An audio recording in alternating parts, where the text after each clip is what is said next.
All hail Biafra.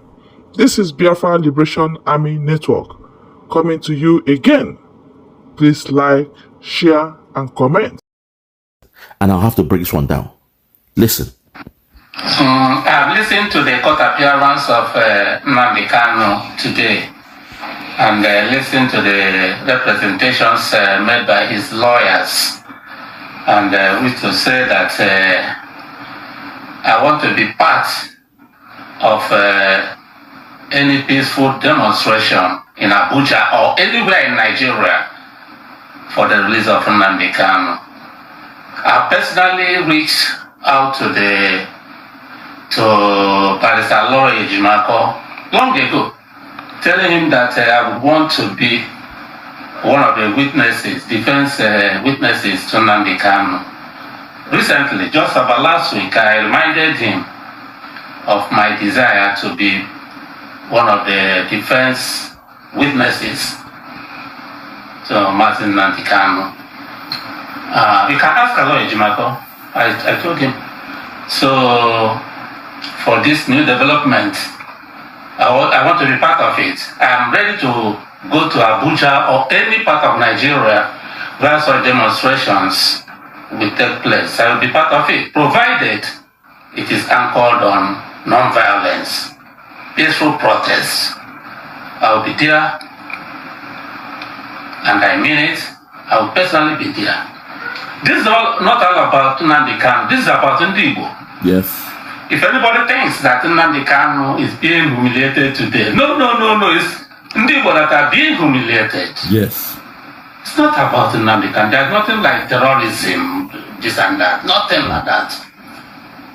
When my men were being killed in the streets of Southeast, we are the terrorists. Listen. What did they do?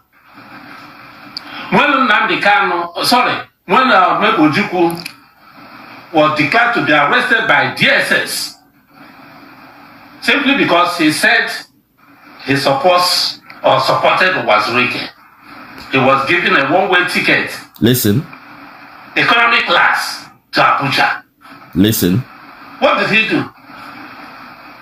It was just to humiliate Igbo by commanding our leader, Odumegwu Ojukwu, to proceed to Abuja on a one-way ticket, economic class. So all these things, I know them very well. It has got nothing to do with Nnamdi Kanu. It has to do with Igbo. To tell us that we don't matter in Nigeria and that we could be treated anyhow. If you talk of terrorism charge or whatever, how can you be negotiating with terrorists from another tribe, one tribe, and keeping into prison terrorists from another tribe? That's the justice. So it has nothing to do with Nnamdi Kanu. It has to do with the injustice rooted in Nigeria against Igbo. That is why I will be there. That's why I will be there. It could be anybody else. It could be anybody else. It has nothing to do with Nnamdi Kanu, terrorism, blah, blah, blah. Nothing. It has everything to do with Igbo. The situation of Igbo in Nigeria, the humiliation of Igbo in Nigeria, and everybody is affected. We have to do this because of the future of our children. I will be there. Thank you. Thank you very much, sir. God bless you. We appreciate you. We appreciate your words. Lord have mercy. This life is amazing. Life is amazing. Sometimes we condemn somebody and we want to throw away the baby and the bathwater. For so many a time, we've seen Ralph Wazirike as an enemy to the people, an enemy to Biafra, an enemy to Nnamdi Kanu, an enemy to Simon Ekpa. But today, he has proven that no. Over time, he has seen the activities of Nigeria towards the Biafrans. And now, that thing he did not see, Nnamdi Kanu saw. Today, it has become manifest. it has manifested to him. It has been revealed to our brother Ralph Wazueke.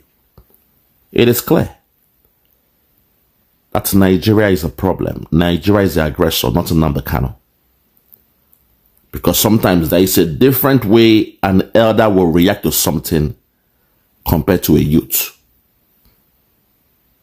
Nnamdi Kanu was in his heydays, a youth, when he saw the trajectory that Nigeria was going. We saw his video in England where he was speaking in favor of Nigeria. Speaking about Boko Haram, how, if you're not careful, before you know it, they're going for a march in Nigeria because of Boko Haram and the Chibok girls. If not, one day, the Boko Haram will take over Nigeria. He was advocating for Nigeria. And today, it dawned on him that this problem is not about Boko Haram against Nigerians, but it is the rulers of Nigeria that hired the services of Boko Haram, ISIS, ISWAP, Lakurawa, the Fulani killer headsmen, intervened to take over Nigeria and turn everybody into servitude, to Islamize Nigeria. That was the end goal, because of the greed of the resource that is found all across Nigeria. You see, the problem with countries like Saudi Arabia, the problem with them is once they start doing this, their League of Nations, the Arab League, or whatever they call it, they will now come with their jihad, kind of format where they say, okay, this country, you deserve to be an Islamic country. And before you know it, your so-called leaders, they will go into work to Islamize a country that they already control the resources of those land. And we all saw what happened. So today, I would like to break this video down because some of you listen to the video, but there are some wisdom. Every sentence was laced with wisdom by our brother, Ralph Wazueke, a man I have come to respect, a man I appreciate now so much, a man that I am glad I did not relegate to the background. So let's take our time and break this video down, please. Very, very important. Now listen, please. Listen. I've listened to the court appearance of Nnamdi Kanu today, and listened to the representations made by his lawyers, and which to say that I want to be part of any peaceful demonstration in Abuja or anywhere in Nigeria, okay, for the release of Nnamdi Kanu. I personally reached out to Barrister Sowore long ago, telling him that I would want to be one of the witnesses, defense witnesses to Nnamdi Kanu. Hold it there. He personally reached out to Barrister Aloy Ejimako long ago, letting him know that he wished to be part of the defense team of Mazen Nnamdi Kanu. That was when we saw those people wearing masks, balaclava, in the court, testifying against Nnamdi Kanu.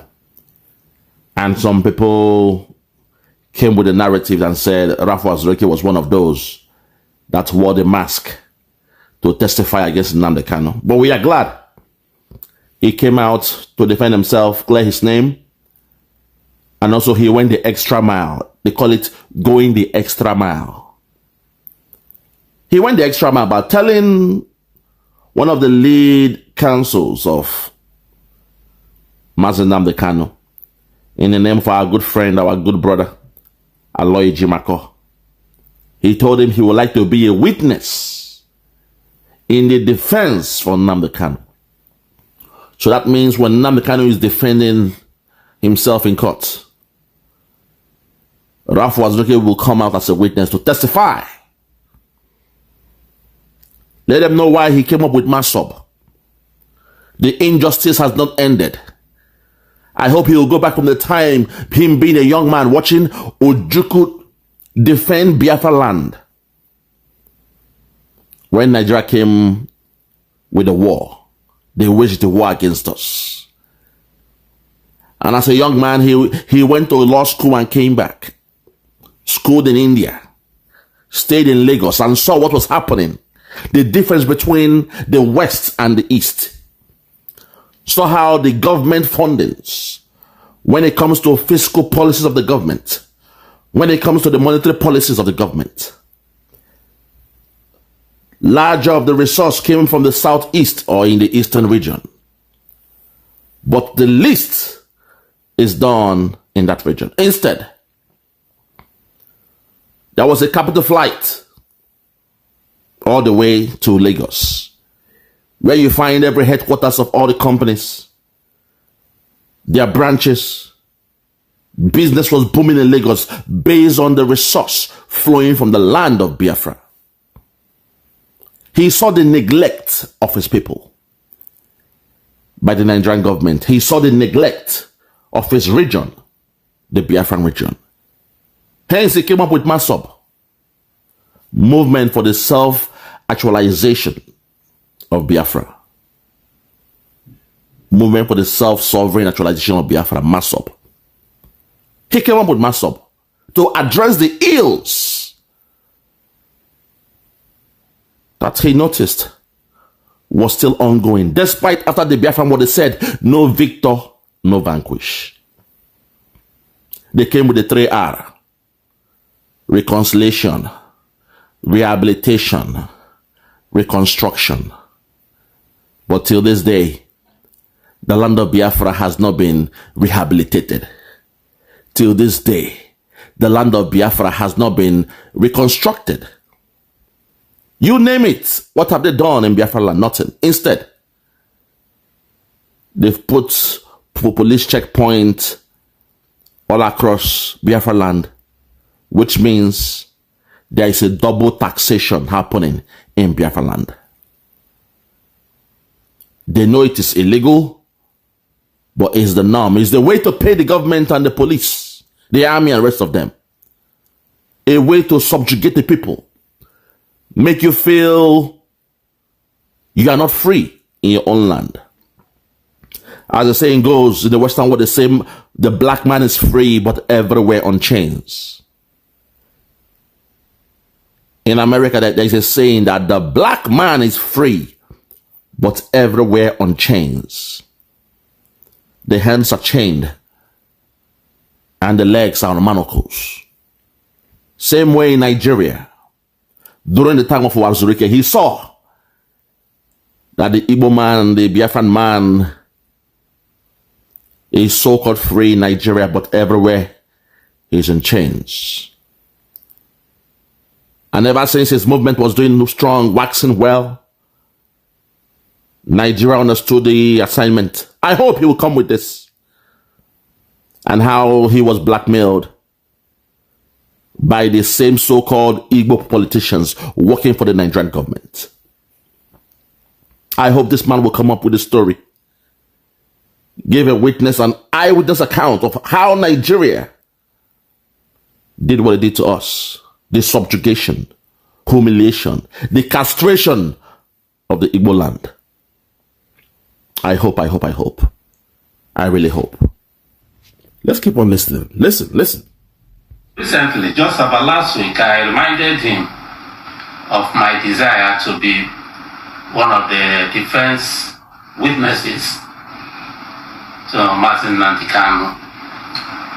You can ask Lawyer Jimako. I told him.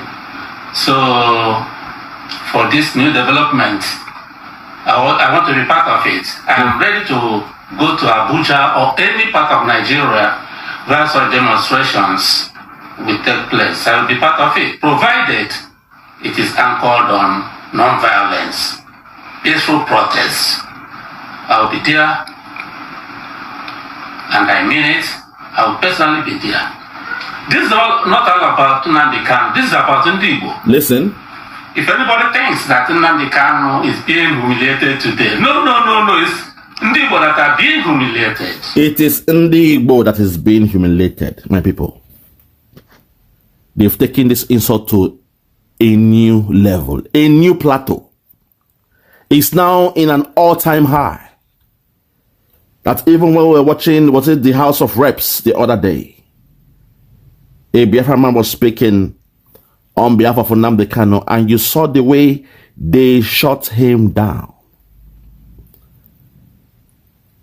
His mic was turned off. A man who wrote a letter to the so-called head of the House of Rep member. He wrote to the president, as he claims, and he also wrote the same letter to, or he copied the AGF, the Attorney General of the Federal Republic of that so-called Nigeria. 3 letters on the 26th of August. A very urgent letter, and was an emergency. From the 26th of August, they did not respond to our brother. Till the 7th of September, over a month plus, roughly 6 weeks, for something that was very urgent, dealing with the life of Nnamdi Kanu. He had to come out in the public to speak on it. And you saw how the head of the, whatever they call him, was filibustering, telling him, why didn't you come and see me one-to-one? Because they are used to seeing us, coming to beg them on a one-to-one in their office. You beg them in the private, they respect you, they say, yes, don't worry, wallahi talai, it is done, I will speak to the president for Nnamdi Kanu. As you leave the door, they laugh at you and they do nothing about it. The insult of the Biafran is now at an all-time high. So if you think that what they are doing to Nnamdi Kanu is only Nnamdi Kanu, if you're a Biafran, if you come from the regional Biafra, if you think, oh, it's only Nnamdi Kanu or it's only the Igbos. As you know, Biafra does not consist of just the Igbos. But some of you who are playing to the gallery, you are laughing, you are saying, yes, the Igbos are the problem. Today they are doing it to us. Tomorrow it may be you. So those who assume that what they are doing to Nnamdi Kanu is just Nnamdi Kanu, mind you, they have proscribed IPOB. 80 million people known as the indigenous people of Biafra, IPOB. They've proscribed us as a terrorist organization. When any crime is committed in that eastern region, they call it, they target IPOB and ESN. It means the 80 million Biafrans are guilty. And a defunct organization known as the Eastern Security Network that was defunct in the year 2021.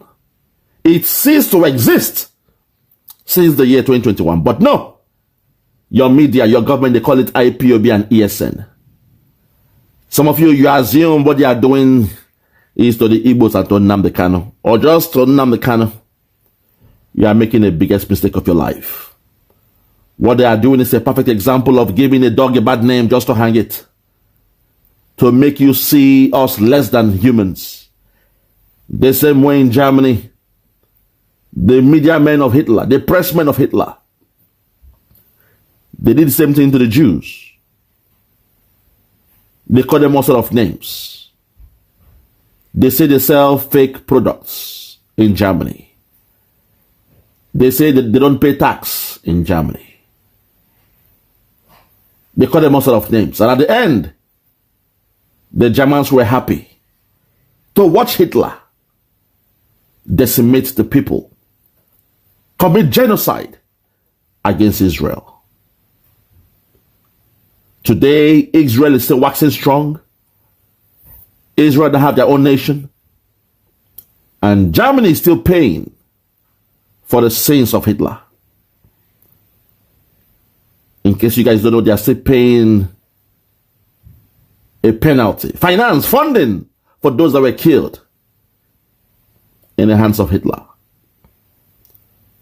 So some of you who think that what Nigeria is doing to Nnamdi Kanu is just about Nnamdi Kanu, a man who has not been found guilty for how many years but is still being held in a solitary confinement. If you assume it's just Nnamdi Kanu, one day, when the Biafrans are gone, it will be your own turn.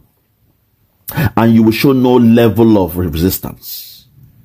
There will be no level of resistance from your side because the Caliphate knows. They know that their only problem is the Biafrans. They know that. The stumbling block that they have are the Biafrans.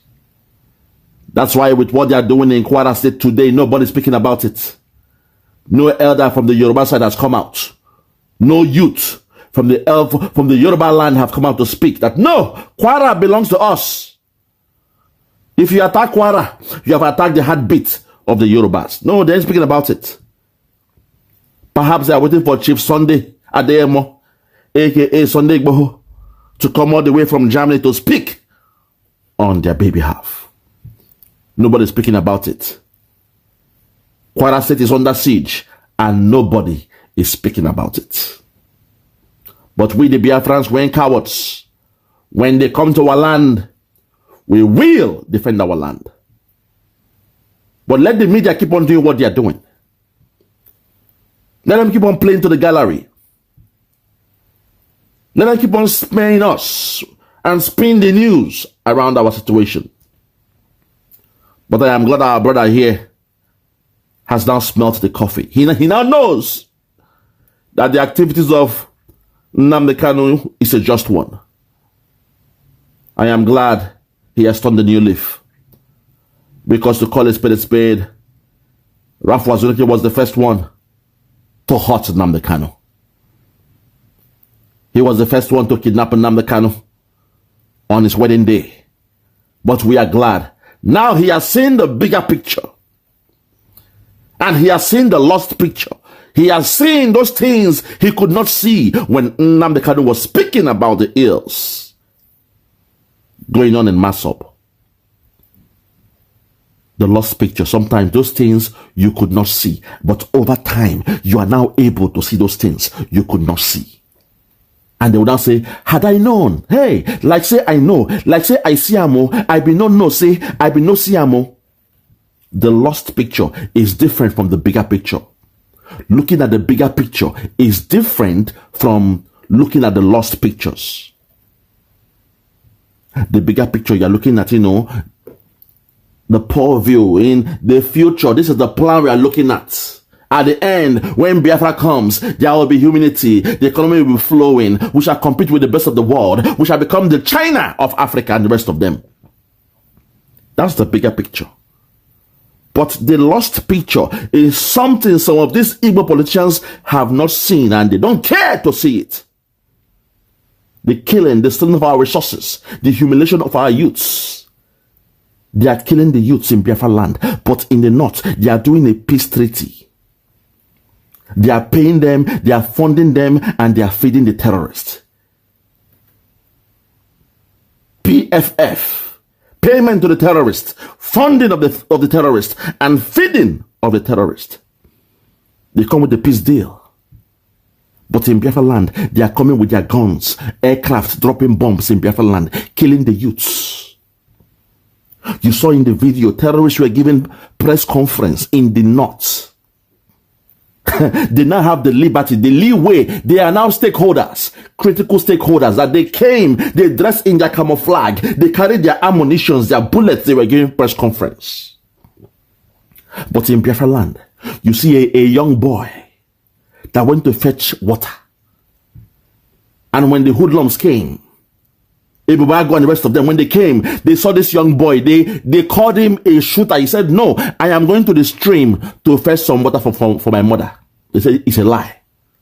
Where are your men? Where is your camp? He said, sir, I just left the village to fetch some water in the stream. When they saw no evidence on him, they put a bullet on the floor. They threw a bullet. We saw the one who threw the bullet on the floor. And I said, see in bullet, oh, that's his bullet. He's a shooter. And that young man was gone down dead. By just the assumption of seeing a bullet on the floor. You took the life of somebody. But in the north, you saw the terrorists carrying bullets, ammunitions, rounds of ammo on their body. Cartridges all over them. Bullets upon bullets upon bullets on one man. And the press was speaking with him. Nobody killed him. Oh, we found a bullet on him. The lost picture. Things are happening in the north, but in our own land, your so-called politicians, they are buying our own. They are sabotaging our own. We came with a sit-at-home process, the most peaceful way of demonstrating. Yet the media came to speak about it. And your so-called governors in the southeast send the military to kill those who shut their shops down. The lost picture. But in the north, they are their friends. When they speak, nobody is, is killed or whatever. They are doing a deal with them. In the north, it is 100% non-kinetic. I repeat, the policy in the north is now 100% non-kinetic. It means no more use of force, weaponry to make peace. But in the east, it is 100% kinetic approach. Lord have mercy.